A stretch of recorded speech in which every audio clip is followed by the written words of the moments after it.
Howdy y'all, Fuzzy Biker here in the Fuzzy Biker garage. This is probably one of the last videos we're going to do out of this garage.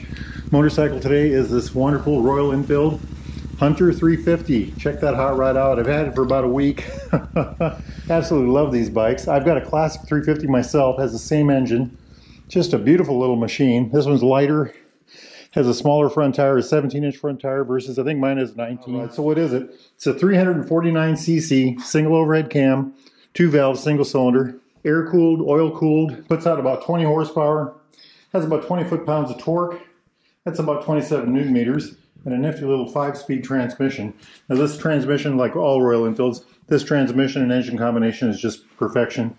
The other neat thing that this bike does is the ground clearance is a little less, about an inch less than the normal one, but there's no frame underneath the engine here. So the center of gravity is lower, and you can really feel that when you're riding this bike. Between the 17-inch front tire, the lowered engine, the lower seat height, it feels a lot more like a handling machine. I actually call these the Hunter Scepter because they're so much like an Interceptor.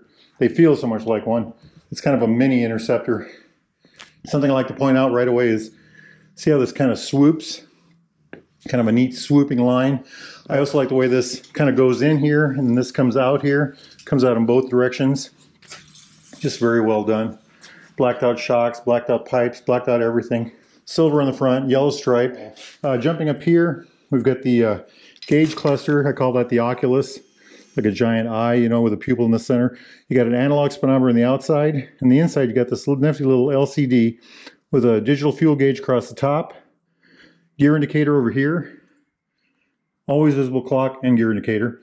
And right now it says trip A, but using this information button here, if you watch where it says the number down below, there is trip B, and there's the odometer, then back to trip A. And then down below I've got an alternator light, which I think all bikes should have. Engine light, ABS light. The bike does have ABS forward and back. Another thing I like about this bike are the levers. All the 350s at Royal Enfield have these swooping levers. They're kind of wide this way right here. They're narrow this way. They've got a good radius. They've got a good dog leg in them. And they work very well with these Amal style grips. They just feel good in your hand. Information button right here, pass to flash, low beam, high beam, blinker right here, push to cancel, horn right there. Now something I always forget to mention or show, right down here, that's a USB port. It's covered so it's waterproof. So you've got a little power source right there on your bike. Jumping over here, kill switch, run switch. It's a rocker switch for start. Then the hazard lights right here, fuel and brake light. Seat height on this little dream machine is 31.1 inches, that's 790 millimeters. But when you sit on it, it really feels a lot less than that. And that's because the bike is so narrow and it's got that ultra low center of gravity. Fuel tank is about 3.4 gallons, that's 13 liters. And wheelbase, and this is really important, this is why it's so nimble, 53.9 inches.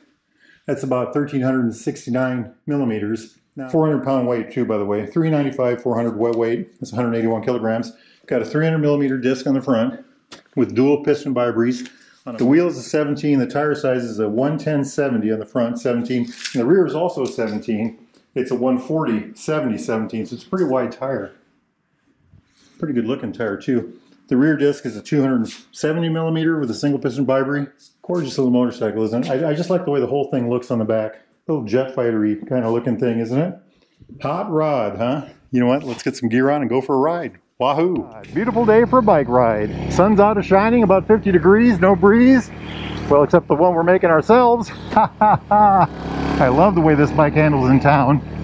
Very nimble, short wheelbase, ultra smooth, 5-speed transmission. Works excellent with this engine combination. This is our big town main street. Movie theater, bakery, bank. All kinds of nifty stuff here. Let's spin around and go the other direction. How's that sound? Over yonder is our courthouse, Audubon County Courthouse. 1939, the end of the Art Deco era.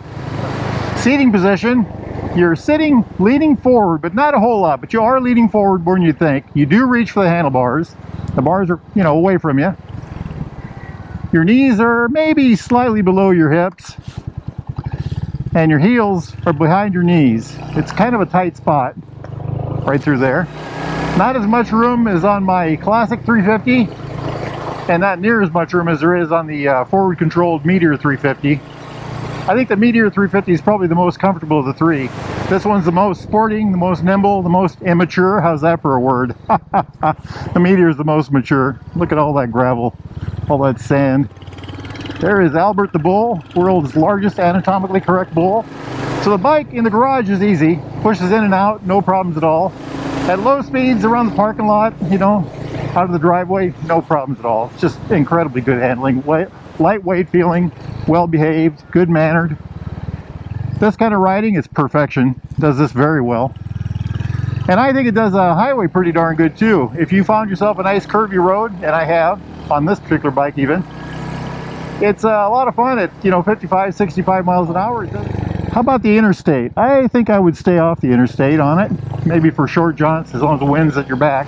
The arch enemy of this motorcycle would be a steep hill or a stiff headwind.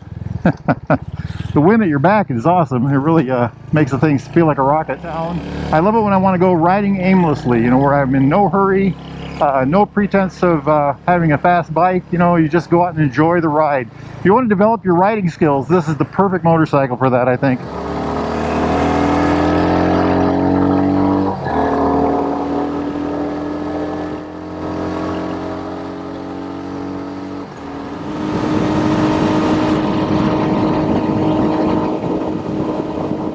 Hey, we have made our way to Marnie, Iowa.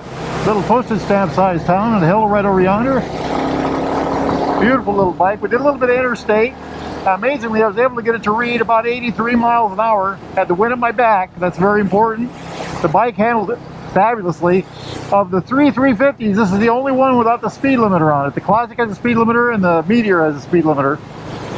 So this will go about 8 miles an hour faster, at least that's what I had it going. Just a fabulous machine, handled very well at those speeds too.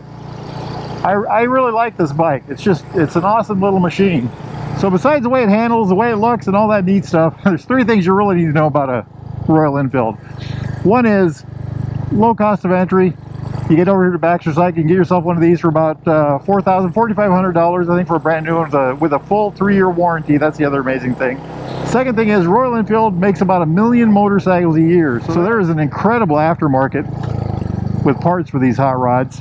I mean, anything you could possibly imagine. And if you want to see some examples of that, go to baxtercycle.com and click on the Baxter Custom Works link, and you will see all kinds of 350s that they have just modded out to all in, and they can do anything for you. Just fabulous, fabulous. The third thing is maintenance. I think the Indian market demands that the bikes be easy to work on, because I think they do their own maintenance for the most part. And what does that do for us? Well, we can work on them ourselves, or if we take them in for service, low cost. A very user-friendly motorcycle. Now, if y'all are in the market for a new or used Royal Enfield, Triumph, classic British bike of any type, need parts, accessories, doodads, thingamajigs, get yourself over here to Baxter Cycle in the mighty metropolis of Marnie, Iowa, for they have got it all. Or go to baxtercycle.com. Make sure you tell those folks that Fuzzy Biker sent you. Now it's a beautiful day here. I'm going to take this one in, but I'm going to go get myself another one, and I'm going to keep on riding. Life is good. Wahoo! Hey, exhaust my belly.